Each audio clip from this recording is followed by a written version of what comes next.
what surprised me though is, here I bring up I live out in the country, and so you don't have old neighbors. My old house in Virginia, when I would, you can go in and see who else is in range. We got 15. And the scary thing was, some of them were encrypted. Yeah. You got to be kidding me.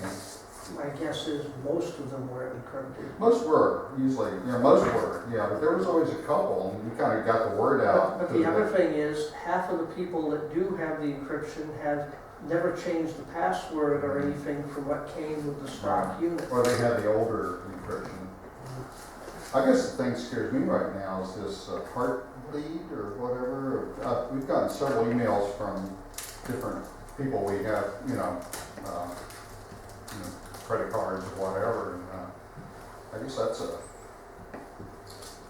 Because they really don't know where that one. you don't know how bad it is. Yeah. Well, the thing that really irritated me and my wife, we're both veterans, and my wife is a CPA. And within a 1 week period, I don't know if you remember that, the VA lost a laptop that had everybody's stuff marked contracted for VA. I remember that. And my wife's, she belonged to some professional accounting association, ASPC, whatever, they also had a similar type compromise. So within 1 week, we got 3 letters saying, oh, your information may be compromised. Sorry about that. You just a helpless victim here. And of course, I think they all offered some kind of a monitoring service, but, What was your wife in for a veteran? She was, actually my wife was one of the last women who was in the true Women's Army Corps, if you're familiar with the WAC. She was a true WAC. Oh. And then they abolished the WACs in the early 70s and incorporated them into the Army. But she was a true WAC, and she was assigned to 18th Airborne Corps, Fort Bragg, North Carolina. That's where one of my sons is now. Fort Bend, Did she was a pilot? No, she was Women's Army Corps. That's up until the early 70s in the Army, women were a separate branch of the Army, like infantry or something. All women were in Women's Army Corps, and then they basically did away with Women's Army Corps, and women could then be assigned to Transportation Corps or the different branches of the Army, except combat arms branches. They couldn't be, I don't know what the rules are now, but they couldn't be in infantry, armor, or anything like that. So I was in infantry battalion for a while. Obviously didn't have any women there, but then I transferred to a transportation battalion for the transportation company. We had women truck drivers and things of that sort. And of course in Iraq, women were exposed to combat, and most of the, could be in combat arms, a lot of women in MPs, and so you had instances of, ambushes to convoys and things like that. Yeah. So And other fighter pilots? fighter pilots, helicopter pilots. And I think I read somewhere that I think they're in the Marine Corps. I think they're maybe relaxing some of their rules on that too. I'm not sure what They did fly the the role of planes, women in the Marine Corps. Assume They all did. They all had holdouts. You name it. They're real close. I went to, oh really? Yeah. but they. Well, I went to Airborne Corps. I went to parachute training back in 1974, and we had 3 women go through parachute training with us. But they were not treated. They were treated as a special. They had their own NCO, and but they still had to, do what we had to do. They had to do push-ups and all that other stuff, and they jumped out of airplanes, and they graduated, got their wings and all that. So. Cause that one doesn't work, I think some of the PT, you had to do, so many free fall pull-ups, and I think they had some amended rules now, or at the time, but I'm sure now it's probably,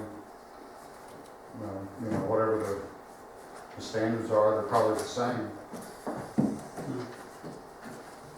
I think the Israelis have been using I wrote down about when I tired of using that stupid word. Are we starting We with just 6? bought a laptop. No, just hang on a second. Just don't Turn let me this forget thing you on off camera. somehow. Yeah, Oh, We just bought a laptop this weekend with a touchscreen. I didn't bring Yeah, any wasn't of that my that's, stuff. yeah, there's another name for those, but yes, they have a touchscreen. Yeah. Yeah, they are slick. This one right here has got, it's got the other processor. You don't have the, it's got the processor. You know, that thing's fast, the big one. Hey, bud, hey, how are you? all right, work stuff? Hello. You're the new assistant librarian? Yes. Would you like to check out a book, ma'am? No, I want to check I out the can't book. hit it now, Yeah. this thing's up. Christmas corn. Mm-hmm. Oh, Christmas. How old is that? Yeah, It's been in the freezer someplace, it's What's fine. that? There you go. We got How are the you? close up, Yeah, where'd you get it? Awesome. Staples. Glad here. Yeah, Staples off to this. This right here was actually. Heard some on the news one of today, the said we're headed for a post. stamps. Really? Yeah, I'm, I actually wanted the blue one instead of the red one, when they went to get the blue one out. When they Future. dug out the Where box, even the battery was The missing. simplest of colds or So I what said, have I'll you take the red one. could potentially But be they're, fatal because they're the only in there resistance for, within the strains Yeah, I know. are developing. and it was Yeah. They're like, changing faster than we can come up with this new is actually not pretty antibiotics. fast for a laptop. I think We are antibiotics, that's the death, Yeah. so that our mother doesn't know what to do to fight stuff We anymore. pay, Yeah. $3.50 in taxes. Crazy. Yeah. Hunker down, clean out your food, My daughter's no eating home from smoking, work, no so. drinking, no pot. Come on, Jen, I say that. Is this latest health craze? What? You want to live forever? I mean, I want to live forever, yes. I could be around here to torment a lot of people. you know, I had surgery a couple of years ago, and the surgeon went through my family's health history. My dad dropped dead when he was like 64. Yeah? He never smoked, never drank, prefer. took care of himself. My mom used to smoke, drink. How old was she when she died? I was about 89. Yeah. You know, it's just, Yeah. you This is kind of laugh. free, but the, if I That's had genius. every other computer I had bought, but I just couldn't get past up the price. Everything else I bought had an AMD chip. They're always cheaper and they're always faster. This one right here is got, it only has a 500K on it. You mean 500 gigabyte Yeah, hard gigabytes. drive? Yeah, I think that's what this is. And the other one was looking at 750. That's what I had. And then it's got, It takes you a while to fill up even 500. Okay. Beach on the radio shack. This works. It works. Oh, yeah. Right. Freaking things are so small. It used to be they had some kind of meat drill. I still got one in there, which is actually, it's about that big around, it looks like a miniature disk drive. Got a little cord you pull and plug in. Still working. my daughter said, There's no moving parts in it. yeah.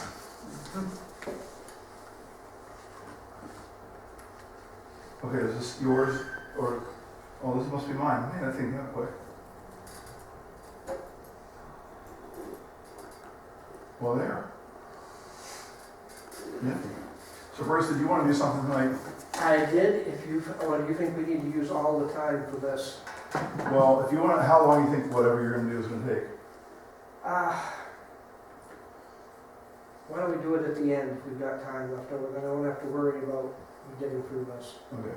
If not, I'll do it either next week or one of our first informational meetings. It basically is to show just how the sound works, and actual sound recordings taken at Bull Hill, across the Carol Jordan's house, a gravel pit, Okay. and on my deck All right, we'll just start for hours. with Article 1.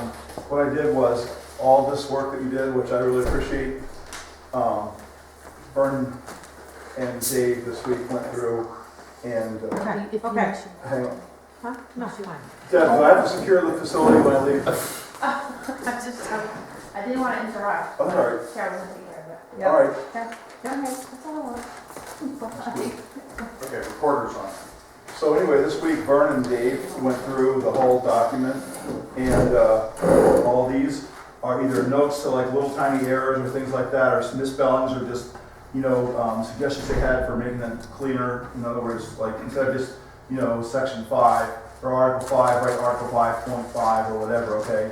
And then they also redid all the references that were, you know, formally how we renumbered it. This was all, those guys did that, and it took them like, what, 3 days?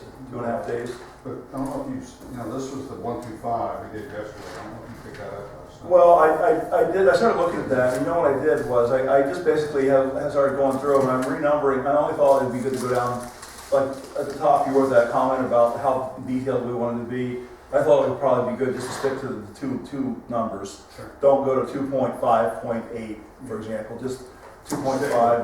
Yeah. Right, I thought that was a good suggestion, otherwise we'll be like forever. The only other thing, a couple of the sites were, I forgot what the act was. Remember that when there was public law 90-488, it was actually 90-440. Right. There are So, all these small things kind of like little that. typo kind of stuff. Right, well, I was actually amazed that you guys took the time to go through and actually double check every one of those. Wonders of Google. Right, I know, well, it was amazing. That's what I look for in the home, because otherwise I'm not. It didn't take much of a search. You type in 90-488, it brings up, you know, national defense or something. Right. It's kind of a clue. So anyway, what I wanted to do was to kind of buzz through these tonight at first and deal with this stuff. There's like a couple areas where I have a couple questions, but I mean, I think for the most part, we're very, very close. Let me page width. You want that light on? Yeah, sure.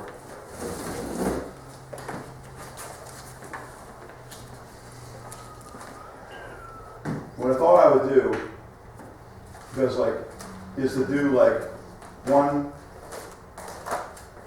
final, as far as this header, okay, and hopefully tonight I can do this, and save them all as PDFs. To change this to, for next Thursday's, or for next Wednesday's meeting, which would be like the last look, all right, to be the public draft 3, so then they'll be available for the week. And then right after the meeting on the 8th, to change it to final, you know, once it's actually approved. And just in case at that meeting, one of the selectmen says, I agree, but I want to change, I don't know, something. Okay, I just want to leave it as a draft until the select board actually officializes it, and then I'll just change the words to final for everything. Yeah. And that would be the only thing that I'll change. Because that'll be like the very last. Like next Wednesday night, I mean, after everybody looks at it like one last time or whatever, I mean, this will be really, really it. We really should be it tonight, but I mean, I'm just saying, you know, that's just, this is the last of the last. So anyway, we have all these ordinances, all these references redone. I tried to use I tried to go through as much as I could figure out and use the little legal symbol in there. And try to make it consistent, like you said. I mean, it does make it look better when you make everything consistent. So I try to make everything consistent like that. Oh, did you go through the ones that we did last? Oh, you didn't go. Yeah, I did. I've been through I everything. thought you didn't. No, I went through every section, even 1 through 5. Oh. It's all been done. Well, you did it I last came night. in, got them. Okay. I was under the I secreted myself into the town hall. I screwed up. All the alarms went off at one point or another. Okay, and then I had to go through and fix that, and I texted Debbie, and she told me how to fix it, so I got all squared away. State Probably police had got a didn't call. State police didn't show up. So anyway. Ricky just sat back and admired all That's that. right. Get the night off. Right. So anyway, I mean, this is what we have. Those we have. You know, we kind of didn't really make a lot of changes in change 1. You know, but I'm just looking for anything in these sections. I think the section is coming up in I suppose. You know, okay, I have 2 spaces in every one of those. Try to be consistent about 2 spaces every time. What I was thinking of doing when I get done writing, when everything is finally done, hopefully we can get approval of it and stuff like that. I wanted to actually write down the standards, you know, in like a writing standard, in a protocol, so somebody can pick this up. So they know simple things like where the margins are set and stuff like that, what's tabbed to what's uppercase and lowercase. So if somebody finds things or whatever, they can make it consistent. And then if somebody wants to change it in the future, they can, but I just thought it would be good to create like a template for it, you know, written down, and it would just be helpful for people to try to put it together. Because one of the things that is difficult when you take Word documents from people is everybody has like a different way of doing stuff, and they have tab sets and margin sets and all kinds of stuff. It's just really, really difficult to manage a document. And that takes like probably 30% of your time fixing stuff like that when you first pick this up. So anyway, I just thought it would be good. So down the road. Could I ask one question Sure. real quick? Okay, why on the, going to report in the month of December, would it be better to do that in, no, use right there, right there. It says, we'll jointly report in the month of December, but you know, would it be better to do that in February? Just before the town meeting?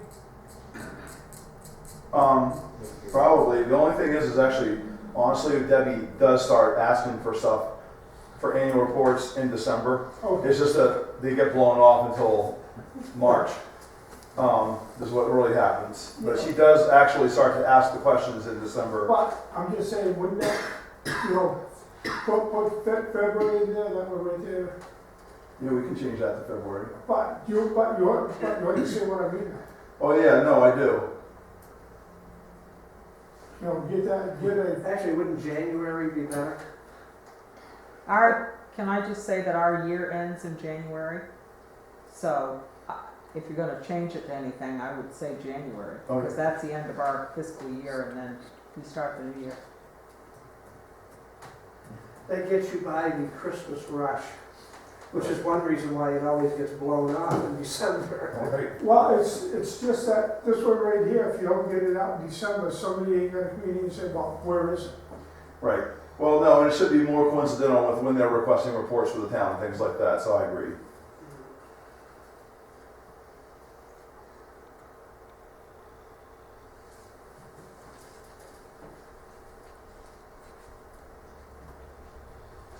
You know, like point over after the 23, just We're good. on the left, not above availability, SS 22.0, like you did the other ones. Oh, okay. Not a big deal. Well, no, I don't. Yeah, maybe I did do 0.0. I don't remember. We'll just do that. You know, did anybody ever look up to see if any of those got passed or whatever? I think they were like on like indefinite hold.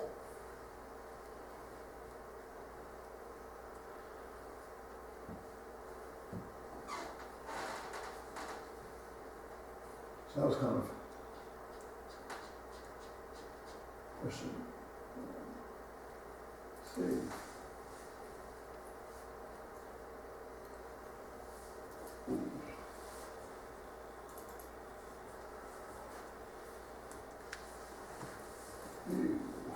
Or you can set the legal action.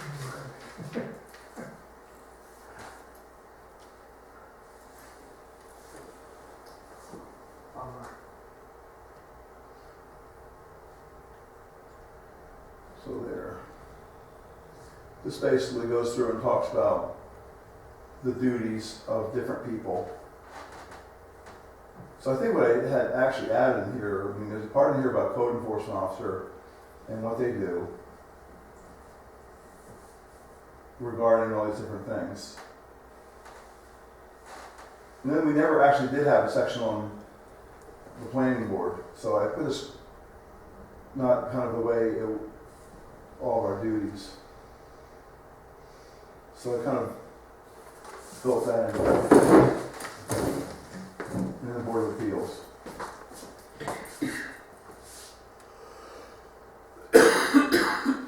And then this is definitely the new section where we establish parties.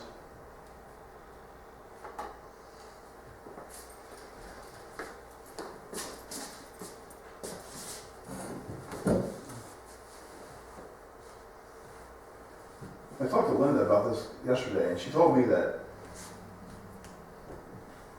Jody told them in Brewer that they don't have to deal with this, and I don't understand exactly why. Your attorney mentioned something to this about the establishment of parties a few weeks ago at the meeting, and being careful about how we went about doing this, and so I looked up parties in the state law, and there's nothing about parties in state law, so if parties exist in the state, they must only exist in case law and not actual law. You know what I mean? Not statutory law is what I'm saying, it's the actual law, statutory law. We did not do any exhaustive research of court cases to figure this thing out. All I know is we had a problem with it, so I'm making an effort to not have a problem with it. So now people at least have some clear method of being parties and not have it very nebulous, and we had to kind of, I don't know if you guys remember how awkward that was, trying to figure out parties, and I just want it not awkward for people. The adjoining parties to the property, the project, just one more line up. Adjoining property owners. Is that adjoiners to the project parcel, which is? Yeah, anything that's like a subdivision or whatever, because that's what Dave Sepchak told us to do so that they're automatically, if you're an adjoining property owner to any project, subdivision, site plan, whatever, then automatically that you are entitled to a status greater than the general public. That's what Dave said. Now, when I talked to Linda, that's not how they do it in Brewer. Jody doesn't agree. Everybody, if you live next to the parcel in Brewer, or you live like on the other side of town, you have the same speaking rights. Everybody is exactly the same. So in Pisca's case, there's a property between the project parcel and the Beckfords. That parcel is a participating parcel. It's not a project parcel. It's owned by Manisto. So who's the abutter in this case? Is it Manisto or Beckford? I have no idea because I'm not looking at the map. No, it's not Beckford's, it's the one adjoining your property. I see what he's asking now. I didn't understand what he was asking before. So I didn't really, you understand what he's asking? Because I didn't really contemplate that. And so basically, the question is that I didn't really think about addressing, but it didn't really dawn on me, to be honest with you. If you have a piece of land, and then there's a parcel in the middle that's not the actual subdivision, and then but there's somebody who there's like an easement with, or I don't know what, maybe a drainage easement for a fire pond or something, I don't know. Okay, but it's not part of the subdivision per se, or who knows what it is. And then you have another parcel, like who's the adjoining parcel? That's actually, I didn't think of that at all. I only presumed that would be, because Dave told me if you're an adjoining property owner, that would make you an interested party. So that's what this is based on initially. That was the initial basis for this, just so you guys know. I mean, this is like the last chance to pull it out. So just so we really understand this. Obviously the applicant is a party to it. You know, and mainstay agencies, I put mainstay agencies in there because, you know, when I was looking through these rules that they had over in Vermont, they automatically make state agencies a party. And obviously if there's going to be like a DEP review, or, you know, any of the other state agencies are reviewing it or whatever, you know, they have some authority, you know, over a shoreland front for parcel, for example, okay? Clearly the DEP is a party to it because they're the ones that are in charge of shoreland zoning, as an example. So, you know, if there's going to be air emissions or something like that, again, those things cover. So state agencies would be, or if we were going to have a marijuana clinic, okay, or a dispensary site, I forget, I think it's Human Services, Health and Human Services, they're obviously going to be a party to whatever the action's going to be. So that's what that's all about, and that makes sense to me. So then the adjoining property owners, you know, because Dave said if you're an adjoining property owner, you're automatically a party. So what I did is, you know, that's somewhat obvious, but, you know, we say a lot of obvious things in here, so that's why I did it. So then we had, in this case, the Clifton Task Force on Wind. They came in and said they wanted to be an interested party, and that was a group of people that came in basically with a petition, and they were operating collectively, you know, with similar principles and things like that, you know, so I tried to figure out how to make that work. So what I did was I did a lot of research, and I actually ended up actually fairly quickly over in Vermont, and they have a fairly engaging or involved process in Vermont for bringing interveners in. So I kind of read through it and tried to understand that law, and I think I even have it posted on the website. And essentially, I boiled it down, to like the Clifton planning board level from state regulations in Vermont for this. So, I mean, in this case, I presume, in the worst case, a parcel that wasn't directly attached to a project parcel would come in under this. So they can apply to become an intervener, they just demonstrate a substantial interest, and they'd have to discuss whether or not, if their interest is already going to be protected by some other party, then, this would be a consideration of the planning board for whether or not to have a third party. So if you had two groups which essentially were doing the same thing, you would tell the two groups to work together. That's what this is all about. And in Vermont, that's basically what they do. But if the two groups were separate and, one was interested in just being really kind of, academic about this, like say one was the, preserve bald eagle habitat group, and one was the,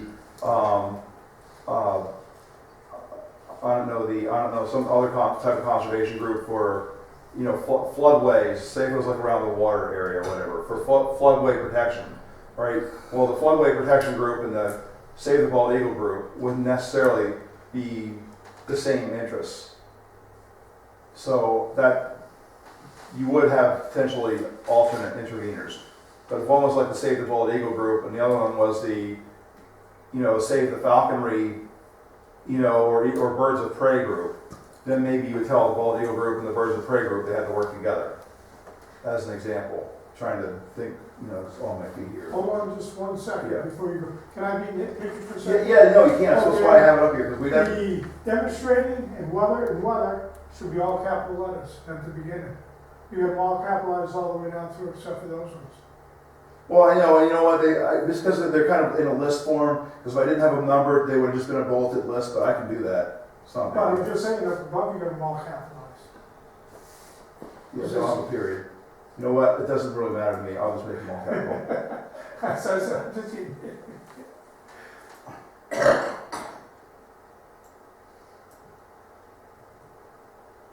Thank you.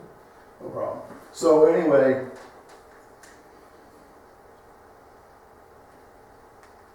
Yes, I understand Okay. what you're saying. so,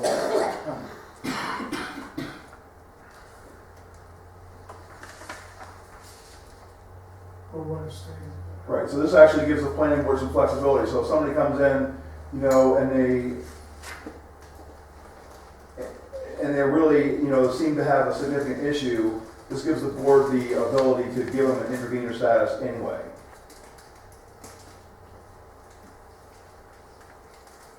And then this keeps the interest focused. So if you have, a group that's addressing, birds of prey and bald eagle habitats, they're not going to be, if you're having like a long testifying or whatever, what this is preventing is, they don't come in and talk about, floodways and things like that. The floodways group talks about floodways. You've got to come in with what you're interested in up front. Is that supposed to be party, like, 2.4, 2.4? Yep.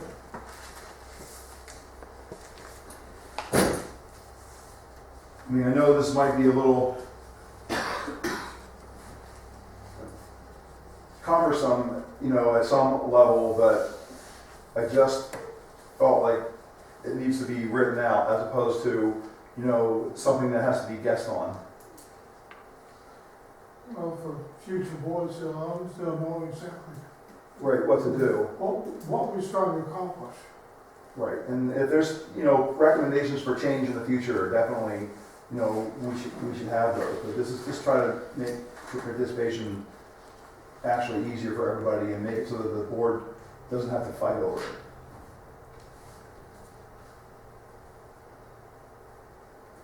So we have who's supposed to enforce what? Space there. Where? down on that Oh, yeah. 233 was the minor hit. Yep, that's why, exactly why we're doing this. Take up on these little details. But you did leave in the fact that lets us fix little things like that. Right. I know, but it's good to pick them up now. Oh, I yes, agree, it is. yeah. So, just so you know, Gerald, why I was doing it, is this is kind of like this, and it's a list. I don't really care about the other ones, I'm not gonna go back. See how there's a semicolon, semicolon, semicolon, semicolon, and then period at the end? That's what the purpose was, but it's not a big deal. Okay, Just, I was just looking at all the. yep, no, and that's fine, we'll just leave it alone, just. So, I'm just telling you, there was a reason why, because I didn't want to have the same stuff again. Okay. If you want, I'm just gonna look at one thing. Barney's.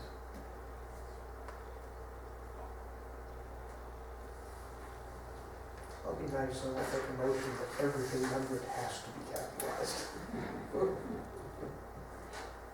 All in- Okay, the only thing, I guess I have a little bit of a question on, and maybe it'll come up again later, this will be a bin item for us. We talked about what the process is for appealing board decisions, and, you know, I kind of struggled a little bit with where to put it. So anyways, and I think it's up in Article 6 now when we do the review or whatever, but it's something to consider for where you put stuff like that, because maybe, you know, all of this, that's another administrative action, so maybe it should have been in Article 2, you know, I don't know, but in the future, you know, we should maybe consider organizing things just a little bit more. We could hone it down and maybe get it into better bites. Always be a little better mousetrap, right?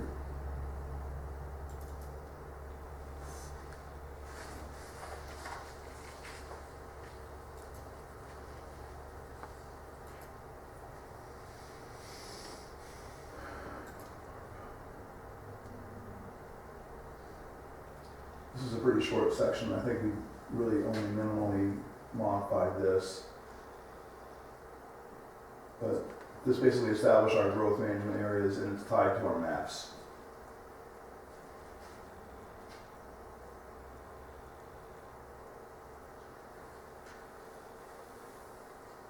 You see that there's no. Go ahead. Is that a spelling there, superficially, or?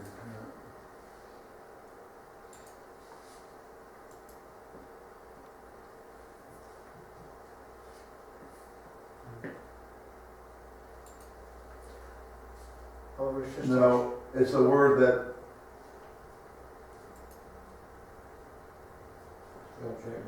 we're just gonna leave it, they don't know that one, we're just gonna, it's a made up word. You know what? Right, Paula made it up, so that's Paula's contribution to the English language superficially.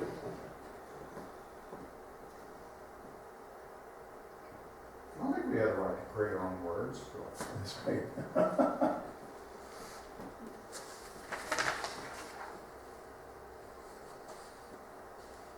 I don't know why that's blue.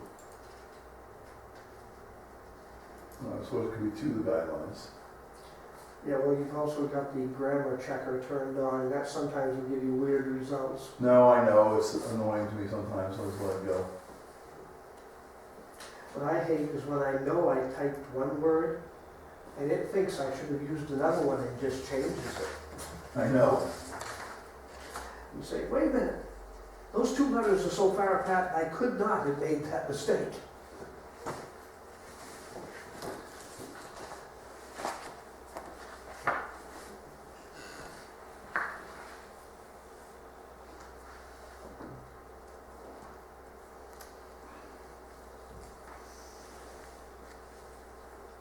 I don't know if anybody, I mean, I don't think we really at this point, you know, maybe what probably should happen at some point in the future is there should be probably a look at the GMAs and how we did them, whether they're still legitimately where they are, things like that. But I think that really shouldn't be the goal of the planning board. That should be more the goal of a wider comprehensive planning group to look at that stuff. Can I answer that question for Go you? ahead.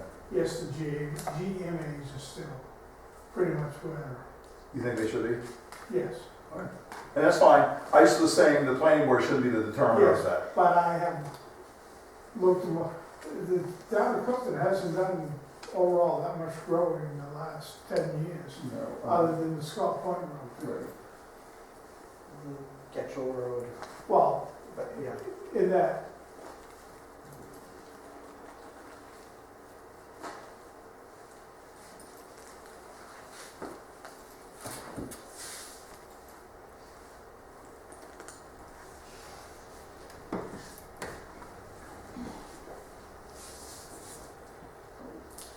And this is where we used to have categories and categories, and I changed it to groups. I know it was a little confusing at first, but I know it's home. But you guys picked up on it. So I just thought it was just difficult to have categories and categories. It was easier to have categories and groups. So you went back to all categories? No, the categories and groups, just like, Okay. right. Yeah, no, I just, it was hard, it was hard to tell, especially when you had a number, it wasn't like category 1, category A, it was category 1, category 1. It's just easier to go category 6, group 1 or whatever. I remember after a while, and we talked about it, but when we were going through it, I was still looking at my old book, and it Yeah. still said Castle, why did he change it? And Yeah, that's why we did it, just didn't, it wasn't really, yeah, it's the same thing, just called a different It's name. good the way it is, it makes sense. Yeah.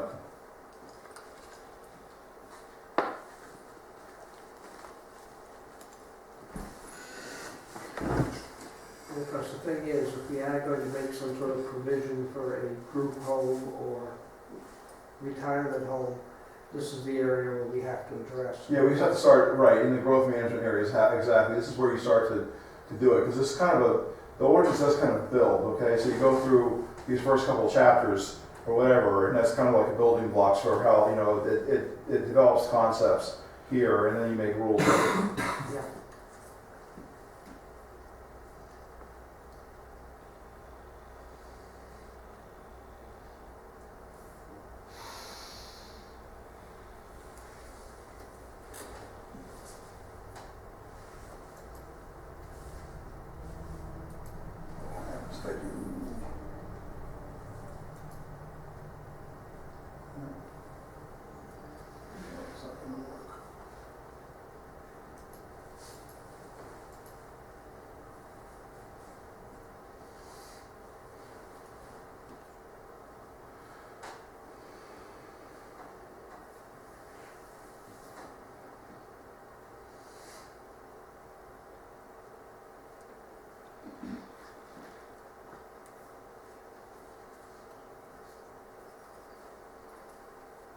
So there's really nothing in there, just as a reference point, this is another detail, but I did kind of do away with, I mean, we kept the GPS and the SS, but we got rid of the RS and the SPS.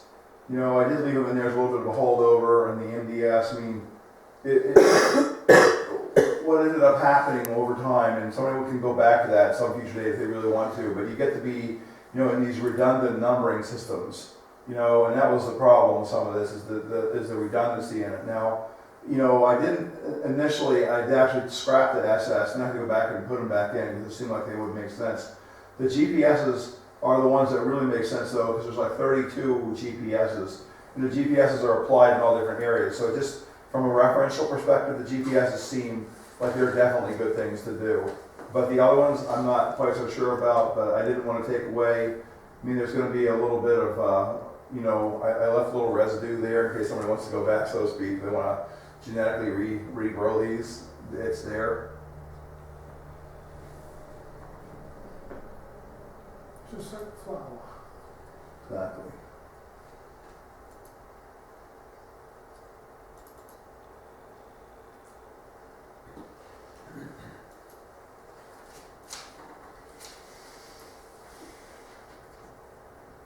So, it's blue, but who cares? So now we're getting into the permitting procedure itself.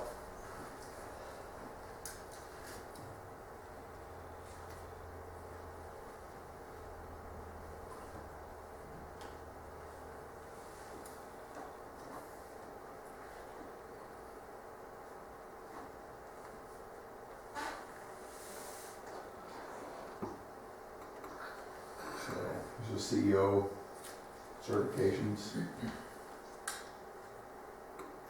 One thing that needs to be done is once this thing gets passed through again, probably the code enforcement officer and the planning board and probably 2 members of the select board who are gonna be more responsible for enforcement type of issues. We need to sit down and have a chat about enforcement and documentation and create something that's a little bit more solid than we have. Because some stuff in the past time around, we made rules and never got enforced and never got followed up, which is partially why we're gonna be changing some stuff, you know, in Article 14, for example. But we have to actually figure out some of this stuff and make sure we have records of some of this stuff that's not consistent. And we do need to have some agreement on forms. We were always going to do forms before. We never got around to doing forms, and forms need to be done.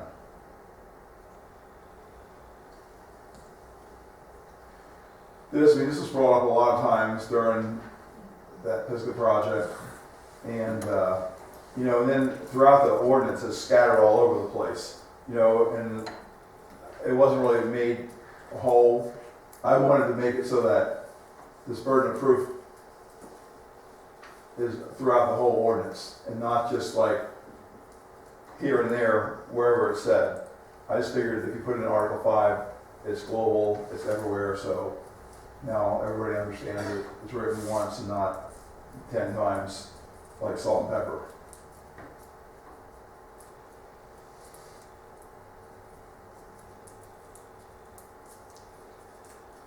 Talk about uses here.